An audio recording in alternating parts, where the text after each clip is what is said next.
Mga kapatid, isa sa pinakamalaking kahinaan ng maraming simbahan sa Pilipinas ay ang pagtanggap ng donasyon mula sa mga politiko.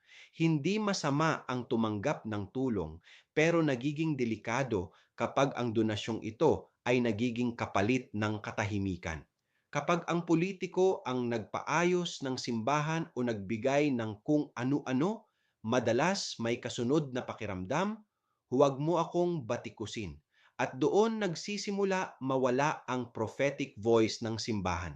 Kapag tahimik ang simbahan, sino ang panalo? Hindi ang bayan, kundi ang mga trapo na gustong pagtakpan ang kanilang bahid ng korupsyon. Mga kapatid, hindi ito paninira. Ito ay paalala na ang simbahan ay dapat nasa panig ng katotohanan, hindi sa bulsa ng mga politiko. Ako si Padre Jesse Galilea, may pusong Pinoy, kasama mo sa pananalig at pakikibakang panlipunan. Hanggang sa muli, mga kapatid.